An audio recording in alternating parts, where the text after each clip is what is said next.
Thank you, Madam Speaker. As always, incredibly honored to rise in this House to represent the people of Timmins James Bay, to speak to Bill C-24, a bill that we need to get passed as quickly as possible because we have so many people who are out of work and whose EI is running out, and there is an urgency to act. I'd like to note that this is the anniversary of the calling of the pandemic. And I think of how our world has been turned upside down and how it was fundamentally transformed 365 days ago. When I look back a year ago today, where I was sitting and realizing that Parliament was going to be shut down, we said maybe 2 weeks. Impossible to think that it could be shut for 3 weeks. That was just impossible. What I realized then is that we didn't have the cultural or historic imagination to find ourselves and understand ourselves in a pandemic. I think of the first time I walked the streets wearing a mask and how strange I felt. We didn't understand how the pandemic had such a powerful effect. I've been reading Camus throughout this pandemic because I was thinking there has to be a way to understand it. And what Camus says so powerfully is that the people, he says, of his city, his village, they were not any more arrogant or dismissive than anyone else. They had just forgot to learn to be humble in the face of a pandemic. Because we understand wars, Camus says, but we don't understand pandemics because we can't see them. And yet they upend and they transform us. And so we have seen over the past year a complete upending of so many of our preconceived ideas. And to that, a year ago, when the pandemic was called, within 2 weeks, millions of Canadians could no longer pay their rent. That is a staggering thing for a Prime Minister who talked about the middle class and those wanting to join them. That was the Prime Minister's line again and again, the middle class and those wanting to join them. What we realized from the pandemic is that middle class has been wiped out. That middle class no longer exists. What exists is precarious work, people without pensions, people working on contracts. And it's not just a blue-collar issue. We have professors working in universities without any kind of tenure, without any kind of support, getting paid basically what people get paid at Tim Hortons. People who spend, hundreds of thousands of dollars on their education, burdened with student debt, and the pandemic came, and they, like the frontline workers and people who worked at grocery stores, could not pay their rent if they were not able to work because of the pandemic. The pandemic showed us that our notions of our Canadian health system were based so much on hope and myth of this idealized system, yet we were unable to protect the lives of hundreds of senior citizens who died needlessly in long-term care homes that were run for profit. We learned that we didn't have the capacity in a nation as big as ours to actually create our own PPE to keep workers safe. We were having to beg it from other countries. And of course, we suddenly remembered that all those great ideas that Brian Mulroney and Pierre Trudeau had and Paul Martin had and Jean Chrétien had of saying, oh, we don't need to have our own system here in Canada. We can rely on the global markets. That we couldn't produce our own vaccines. 100 years ago, Canada established the Connaught Labs to be a world leader in vaccine production, and we were. But the privatization agenda of the Liberals and Conservatives erased that. And Madam Speaker, I've been thinking about my grandmother, Lola McNeil. Lola McNeil was a tough woman. She came out of the Ottawa Valley. She went to Northern Ontario, where the mining camps were booming. She met my grandfather, who was a Cape Bretoner, Joseph McNeil. He had broken his back underground in the mines. My grandmother was in the first graduating class at St. Mary's Hospital working under the nuns, and she nursed my grandfather back to health. And my grandmother worked 12-hour shifts. And when I was a child, my grandmother was hard with me sometimes, because in those 12-hour shifts, she had dealt with diphtheria. She had dealt with smallpox. And my grandmother was haunted by polio. Remember, she didn't want us to go swimming up at Gillies Lake, which was like this little lake in Timmins. It was an offshoot of the water from the mine. At the Hollinger mine used to dump their water. And my grandmother would say, don't go swimming there. That's where you get polio. And I'd say to my grandmother, what's polio? We were the children of penicillin. When we'd go to the doctor, we'd have a little toothache. They'd give us penicillin. We thought that we were immune from all these things. We did not have the cultural or historic imagination to understand the pandemic. And I've been conjuring my grandmother Lola. She would know what to do. She would know how to prepare. And I would like to say that we have learned. We have learned things that will transform how we see the world for the coming generations. And this young generation, Generation Z, they have been schooled and transformed, and they will never see the world in the same way again. And I think of many of the things of this pandemic is the failing to Generation Z, to this young generation coming up, who are living in such precarity. This is why we need to get Bill C-24 passed. I know many people who have no work to go back to. People who are doing precarious work, people who are working in the arts, the incredible arts network that we have across Canada, people who've gone a year without working and their EI is running out. I think of people who worked multiple jobs in restaurants where restaurants are no longer around. Their EI is running out. And I hear the Conservatives always talk about the debt that we're going to leave, the debt that we're going to leave, the debt that we're going to leave. The biggest debt that we could leave would be the debt of destroying the family and personal economies of Canadians, because through no fault of their own, they were victims of a pandemic that upended the economic system that had existed through the 20th century.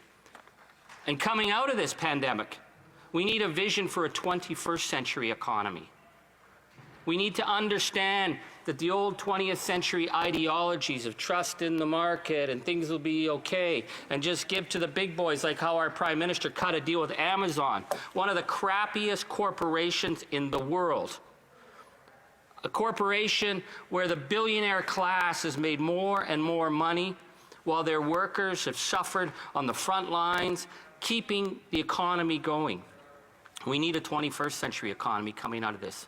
One that is resilient, one that is, understands that we have to rebuild some of the social supports that our grandparents built coming out of the Second World War for a proper social safety net so that no one is left behind.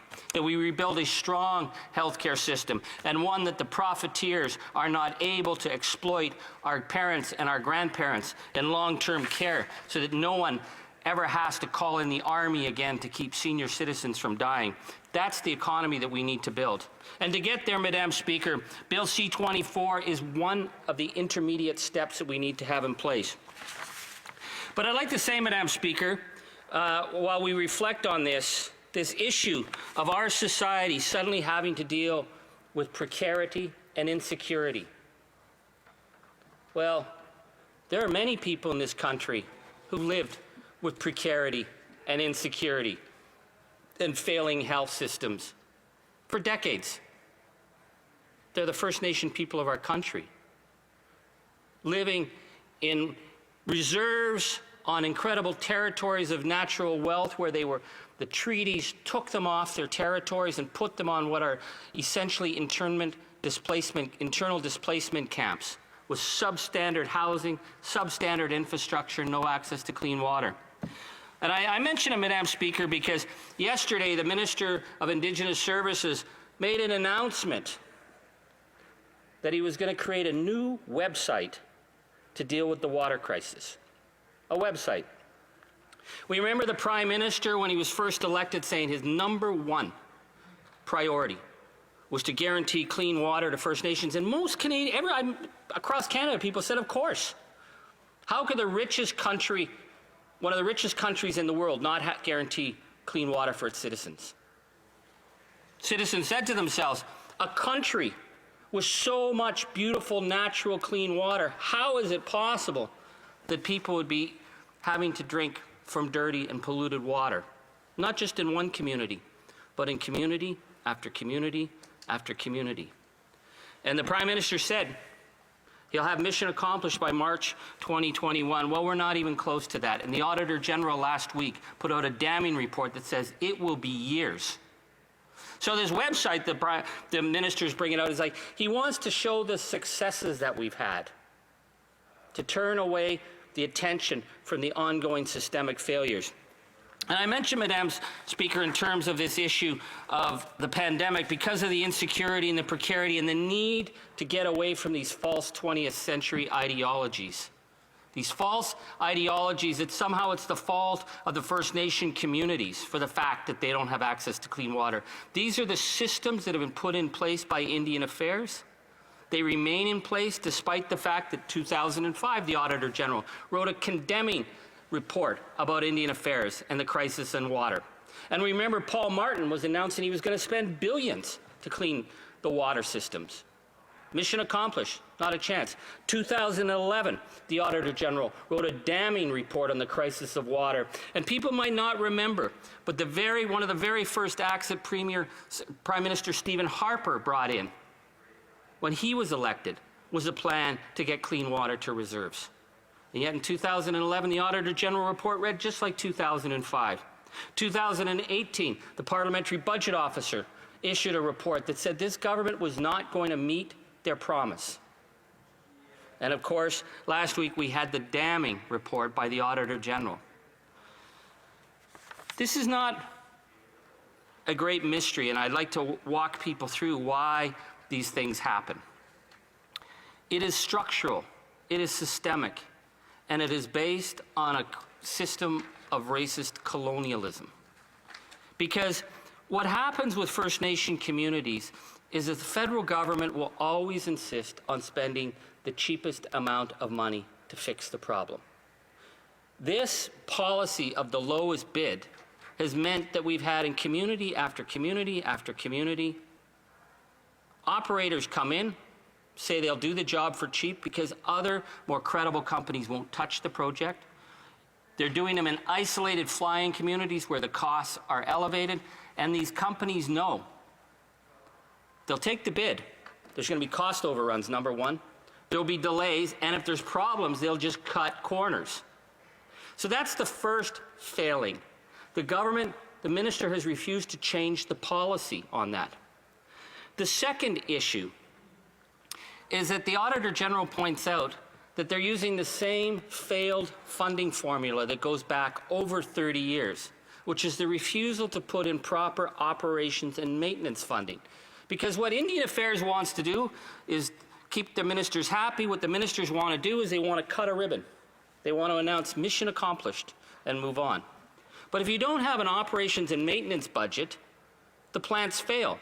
So Martin Falls First Nation, lightning hits the sewage lift. It's an isolated community. Well, how are they going to fix that on their own? Government says that's not our problem. So a failed sewage lift begins as a problem and then becomes more systemic. And then the government will spend upwards of $2 million a year flying bottled water into a community like Martin Falls, but they won't deal with the systemic failings in the first place, which you need to have operations maintenance training to make sure that these plants work. The other issue that the government does is they will build a plant and declare victory. We have plants that have been built that don't meet building codes. Now, if that happened in a provincial jurisdiction or in a municipality, there would be an investigation. When it comes to Indian Affairs, it's just another day at the office. The company that didn't meet the building code at this project can get hired at the next project. Why? Because they're going to do it on the cheap. We had a community in the Northwest where they built the water plant, cut the ribbon and made the announcement and left. And people still the next day, the grandmothers had to walk to the river with buckets of water. Why? Because they built a water plant. They didn't put any money aside to get pipes into the homes. Now, if you did that in a municipality, there would be an investigation. If you did it at the provincial level, people would be fired. If you did that at Indian Affairs, hey, you just might get promoted because it's another day at the office. And these inequities are not just in the far north. Let's talk about Maniwaki. It's just up the road. You have a municipality at Maniwaki, and you have Kitigan ZB Reserve, and one has clean water and one doesn't. How is that possible? Because one is under the provincial jurisdiction in Quebec, that they have water standards, and the other is under the federal government. Every region of this country has water standards that you have to meet. The only place that water standards are not in existence is on reserve. And why is that? Well, the reason for that is because if the federal government actually had standards, they'd have to spend money, and they will not spend money. Now, Madam Speaker, the other issue is that with the website that they're going to create, every community is going to have their own page on a website. We already have a website, and the government lies on the website. The government has, for instance, Bearskin Lake is under construction. Bearskin Lake's not under construction. We've been waiting over a year to get the feasibility report agreed to. Now, I have this report here. It's called the Project Implementation Procedures Manual for Water and Wastewater Systems from Public Works and Government Services Canada, Client Service Team for Indian and Northern Affairs Canada. I run out of breath just saying the title.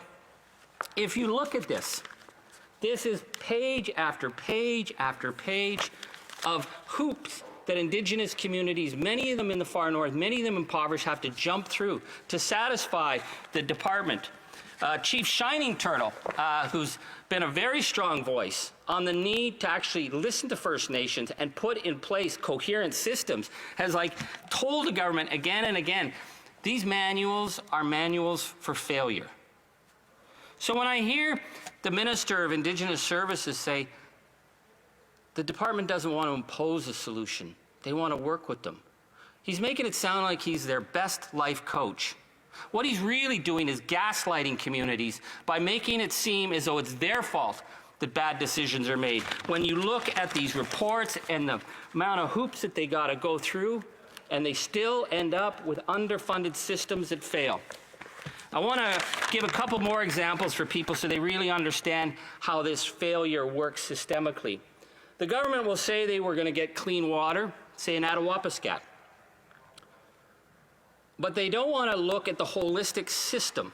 The fact that we may build a water system, a water plant, but we don't have the pipes proper to actually get clean water. So by the time it runs through the plant to the homes, the water's already contaminated from chemicals. In Attawapiskat, as well as in many other communities, they will not look at where the water source comes from. They want to take it from the cheapest source. So if you take water from a stagnant pool, you're going to have problems. But if the stagnant pool is close to the plant, well, hey, Indian Affairs says, there's your water source. There might be a much cleaner source down the road, but Indian Affairs won't spend that money. So they will take a stagnant water pool, they will run it into the plant, which means they will have to use an enormous amount of chemicals to keep it clean. Then they will run it through substandard pipes where there's more chemical contamination, so that the point is by the time it reaches the homes, you're dealing with toxic water. And the government says they're going to get mission accomplished on that. So what does that mean? That means the little girl who heard I was coming to Attawapiskat and met me on a street corner with a cardboard sign she was wearing. And she said, the sign said, I have only one kidney. I need fresh water to live. No child should have to put on a cardboard sign to say how their very life is threatened by bad water. Why does that child have only one kidney? It's because in Attawapiskat, the children have been poisoned for decades by toluene and benzene that was in underneath the school. And kidney damage is one of the fundamental symbols of that. I think of the little girl in Saskatchewan whose skin rashes are so bad they actually were picked up in international media and said, this is Canada. And every few months, my office sends her medication because they're 600 miles from a pharmacy. That is the failure of government. That these are children whose lives we're talking about who get cut short by precarious, failed systems. So we are here today, Madam Speaker, to push through the legislation to keep workers safe. But my call to the government is they need to stop playing games with the lives of First Nation people when it comes to water, and we need to get a credible system in place. Thank you. Question.